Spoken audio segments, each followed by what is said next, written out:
7 de la mañana con 42 minutos, estamos de vuelta con más de Primeras Noticias. Nos acompaña en esta oportunidad Daniel Santolo, politólogo y especialista en temas electorales. Muy buenos días, bienvenido, gracias por estar con nosotros. Buen día, gracias por la invitación. Queremos conocer, bueno, ayer el Consejo Nacional Electoral ya ha publicado como parte del cronograma el registro electoral que será válido para el 28 de julio, pero vienen muchísimas otras actividades en el ámbito electoral con miras a este proceso de 90 días, que es lo que queda para las elecciones. Menos de 90 días. Bueno, lo primero que tiene que hacer la población es verificarse en la página del Consejo Nacional Electoral para que tenga certeza de que aparece en su centro de votación, ya que este corte es el corte que va para el proceso electoral del 28 de julio. Y la participación ciudadana es muy importante. También se seleccionaron los testigos de mesa, los miembros de mesa. Creo que es una responsabilidad del ciudadano ir y, bueno, ponerse al servicio de este proceso electoral que considero que es bastante importante. ¿Se han estado cumpliendo los objetivos de este cronograma a tiempo, con las dificultades que pueden haber en algunas regiones, como el tema de la luz, por ejemplo, o de algunos servicios? ¿Se ha estado cumpliendo? Bueno, se ha cumplido, pero bastante atropellado. ¿Por qué? Los procesos electorales, para que tengan mayor competitividad, deben tener lapsos más largos. ¿Por qué? Porque, bueno, hay procesos, ejemplo, como fue el registro electoral para los nuevos votantes, yo considero que fue muy corto el tiempo. Y, bueno, se tiene que, como era antes, el periodo para el proceso electoral abarcaba 6, 7 meses. Bueno, está siendo llevado aproximadamente en 3 meses, 4 meses. Yo creo que hay que darle mucho más tiempo para que la gente también, bueno, vea las ofertas. Ahorita viene el proceso de campaña, hay que abrir, pues, los medios de comunicación. El Consejo Nacional Electoral debe plantear la posibilidad que los medios abran espacios para los diferentes candidatos, bueno, para que promuevan sus ofertas electorales y para que el venezolano se entere de que hay un proceso electoral, que es lo más importante. Hay personas que no saben que hay un proceso electoral este año. Bueno, te diré que sí, que lamentablemente este proceso electoral que ha venido siendo llevado tan atropelladamente, mucha gente no, tal vez sepa que hay unas elecciones. Pero es que en Venezuela hay elecciones todos los años. Por eso, y hay mucha gente también que se cansa de los procesos electorales, porque lamentablemente en Venezuela la conflictividad social ha convertido a los procesos electorales en una batalla. Bueno, te pongo el ejemplo del día de hoy. Hoy el distribuidor de Altamira amaneció tomado por la Fuerza de Seguridad del Estado. ¿Por qué? Bueno, porque hay sectores de la oposición que lamentablemente, bueno, tomaron la vía insurreccional, el gobierno ha promovido una confrontación perenne y ese sector alimenta la confrontación. Yo creo que llegó el momento de que la población venezolana escoja más allá del conflicto, que rompamos este conflicto, bueno, que ya lleva más de 20 años. Yo creo que pero es que si hay un conflicto interno, ¿cómo llevar o cómo solucionar el conflicto? Digo que hay un conflicto interno porque tenemos 10 candidatos de la oposición que no se ponen de acuerdo por un candidato único, una candidata que sigue haciendo campaña, que no es candidata, pero que presenta desde una ficha el candidato de la unidad. ¿Cómo solucionar un conflicto si ellos mismos no tienen un conflicto solucionado? Bueno, por eso yo digo, es necesario sentarse en una mesa. Esta confrontación estéril, que por más de 20 años lo que ha hecho es destruir al país, empobrecer a la clase venezolana. Bueno, vemos ahorita como los trabajadores no tenemos un salario decente. Bueno, yo creo que llega el momento, bueno, y la gente tendrá que decidir. Ahí hay 10 candidatos, 11, 12 candidatos. Bueno, tendrá que decidir por aquel que garantice que estabilidad social, política, económica, que pueda avanzar. Además, que pueda sentarse con quienes ahorita en este momento tienen el poder, que es el gobierno, porque cuando se habla de transición, la transición los incluye a todos. Tú no puedes plantear una transición excluyendo a un sector del conflicto. Bueno, tendrá que venir un proceso de diálogo, de sentarse en una mesa. Pero bueno, hay diálogo que el venezolano ya está acostumbrado y también ha escuchado muchísimos diálogos de Barbados, el diálogo de México, pero el no diálogo han de dado Oslo. ningún resultado porque sigue el conflicto. Porque ese diálogo que se está llevando por parte del gobierno, bueno, es con un sector que mantiene el conflicto, que sigue en el conflicto. Yo creo que ese sector debe entender que llegó el momento de apartarse y permitir que otros sectores de la sociedad venezolana asuman, si se quiere, el proceso de transformación y cambio que exige el país.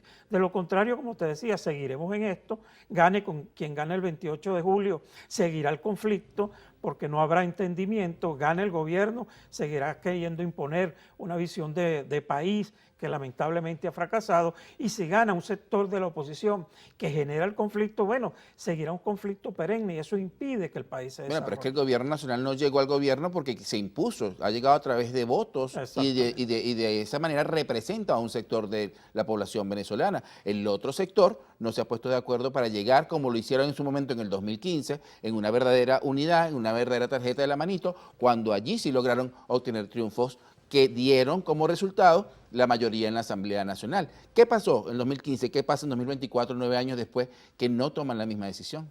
Bueno, lamentablemente creo que ese fue el último proceso del 2015 donde los sectores variados de la oposición lograron un acuerdo. Claro, un acuerdo electoral.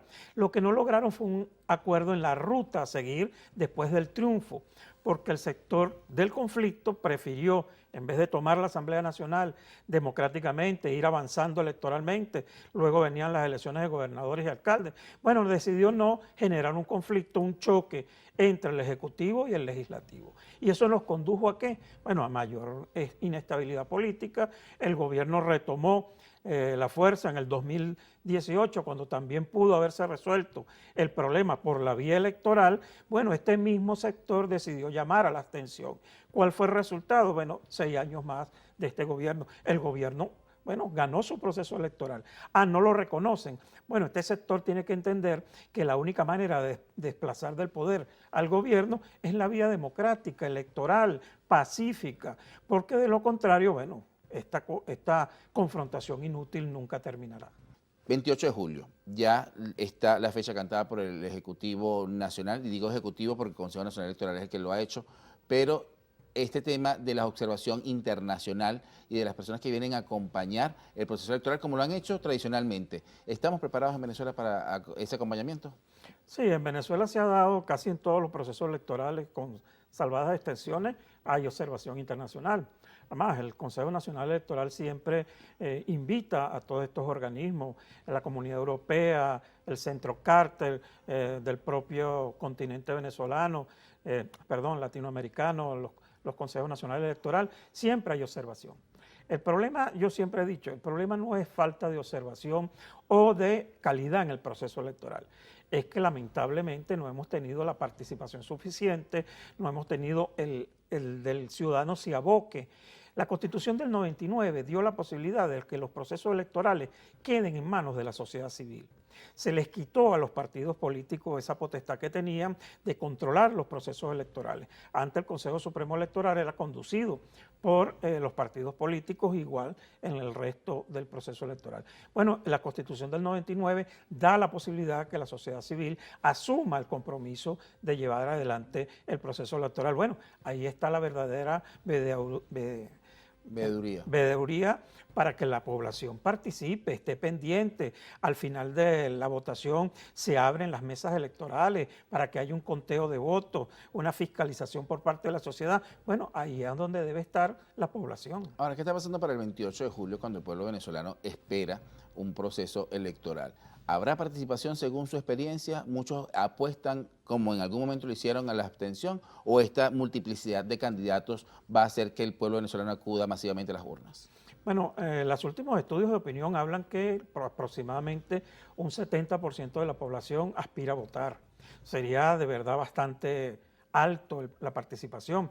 Creo que en el 2012, que fue la más alta participación, cuando la elección del presidente Chávez con Capriles Radosky, la abstención llegó casi al 20%. Si ahorita la abstención se da, hay un 30, 20, 25% que es una abstención estructural, la gente no le provoca votar y no quiere votar. Bueno, si es así, hay una mayor participación.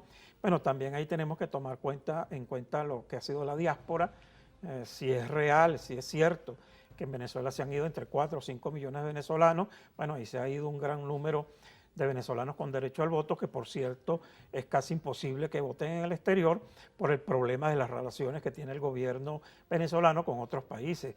Bueno, estaríamos hablando de una participación bastante alta. Veremos entonces, la población tendrá que decidir entre el abanico de candidatos, bueno, aquel de su preferencia. Si usted quiere seguir en el conflicto, usted decidirá por votar de alguno de los candidatos que mantiene el conflicto. Si usted quiere que el país avance y que haya entendimiento, que haya acuerdo, que nos sentemos a resolver los problemas del venezolano, mañana es 1 de mayo, ¿cuál va a ser el aumento, el reajuste salarial? O sea, ¿hay razones para votar? Por supuesto, el problema de los servicios básicos. Hay que votar por quien garantice resolver los problemas del país, que de verdad se enserie, que diga, mira, que hay un proyecto de país, yo tengo cómo resolver el problema del sistema eléctrico para que te llegue agua, gas a tu casa, por la seguridad.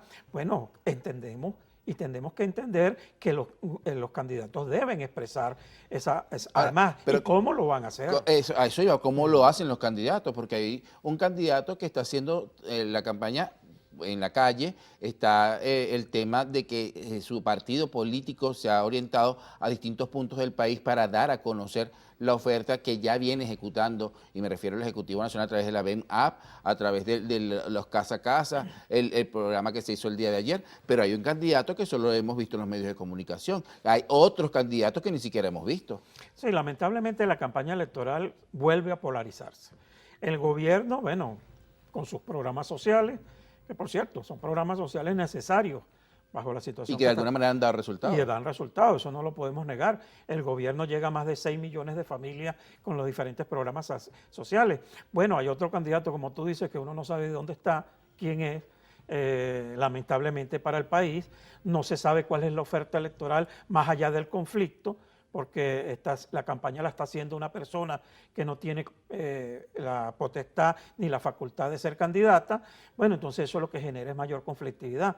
Por eso te decía, bueno, allí hay un resto de candidatos, allí hay 10 candidatos más que no representan al gobierno ni representan al conflicto. Bueno, y la gente tendrá que decidir, la gente tendrá que aplicar la economía del voto, la gente tendrá que votar por aquel candidato si quiere cambiar al gobierno que pueda derrotar al gobierno. Ahora, si usted está de acuerdo con este gobierno y quiere seguir atravesando la tragedia que estamos atravesando, bueno, ahí está la candidatura de Nicolás Maduro. Según sus palabras, ¿cuál es esa tragedia? Bueno, el problema que estamos atravesando, ejemplo, el salario, los servicios públicos, la mala administración, la corrupción. Pero gobierno están tomando medidas. Ayer volvieron a hablar en la que incluso hay vinculados sectores de oposición en esta trama de corrupción de PDVSA Cripto. Claro, es que el problema de la corrupción en Venezuela es muy grave, ha hecho metástasis en todos los sectores, eso no es mentira. Ahora, ¿cómo combates tú verdaderamente la corrupción? Bueno, tomando medidas, ciertamente. Yo aplaudo las medidas del gobierno, pero eso tiene que ir más allá. Aquí hay que sanear el sistema judicial venezolano. Para nadie es un secreto, bueno, que lamentablemente el sistema judicial venezolano está muy corrompido. Bueno, ¿y cómo se logra eso? Con un gran acuerdo nacional para enfrentar esos grandes males. De lo contrario, bueno, se tomarían algunos paliativos, pero no resolverás el problema de fondo. Ahora, pero recientemente hace cuestión de unos meses, creo que un año o algo más, nuevos magistrados. Incluso este año, a principios del año, se cambiaron los presidentes de la sala y la presidenta del Tribunal Supremo de Justicia, que viene también de hacer política en la calle. O sea, el Poder Judicial está siendo transformado a través de la Comisión de la Revolución Judicial. Sí, el problema es, y te voy a poner el ejemplo de PDVSA, que no pones a gente independiente, a los mejores a administrar tanto en la cuestión económica como lo judicial. ¿Por qué? Porque entonces lo que tú haces es premiar la simpatía partidista o la lealtad partidista. Bueno, y el peor ejemplo lo estamos viendo en PDVSA. Creo de 7 presidentes, 8 presidentes que ha tenido PDVSA, 4 están acusados de corrupción por parte del propio fiscal general de la República. Entonces, tú tienes que buscar los mejores, aquellos que te garanticen que son eficientes y aparte de eso que te garanticen que de verdad van a estar rodeados de honestidad. El sistema judicial, ciertamente, como tú dices, fue nuevamente, pero entonces, ¿quiénes se nombraron? Gente con simpatía por el gobierno. Entonces, ¿qué es lo que ha hecho el gobierno? Reciclar. Bueno, el ejemplo más palpable es el Contralor General de la República, que ahora es presidente del Consejo Nacional Electoral. Y no lo es por su capacidad, no lo es por su formación académica. No es por su simpatía con el gobierno y por ser lealtad con el gobierno. Yo no le voy a negar la capacidad intelectual o académica al presidente del Consejo Nacional Electoral, pero ciertamente él está allí por una condición de lealtad al gobierno. Eso hay que acabarlo. Los poderes públicos deben ser deben tener como cabeza gente que interprete al país, no a un sector del país, no al sector O sea, del ¿y gobierno. cómo hacerlo, por ejemplo, con el candidato de oposición, que no sabemos, como usted bien lo dijo, dónde está, que una persona que no tiene la experiencia política, que ni siquiera está haciendo campaña y que su experiencia es diplomática? Si esta persona llega a representar a todos los venezolanos, ¿cuál es la experiencia que tiene? Bueno, y ahí ese es el problema que tenemos. Por eso yo digo, hay que ir más allá del conflicto, hay que buscar a un candidato que promueva el acuerdo, que promueva sentarse en una mesa, elegir a todos los poderes públicos por su capacidad y por su independencia, bueno, y avanzar. De lo contrario, este conflicto seguirá por años y los únicos que pasan o sufren esta tragedia son la gran mayoría del país, que cada día se empobrece más. Muchísimas gracias por acompañarnos gracias a ti, el día de hoy. Daniel Santolo, politólogo y especialista en temas electorales. A ustedes, amigos, también les agradecemos su sintonía a través de Clase 91.5 FM en el estado Aragua y de Latina 102.1 FM en Guarenas, Guatire, en el estado Miranda. Todos los esperamos el próximo jueves 2 de mayo a las 7 de la mañana, que estaremos nuevamente con ustedes a través de las pantallas de Canal I. Que tengan todos muy buenos días.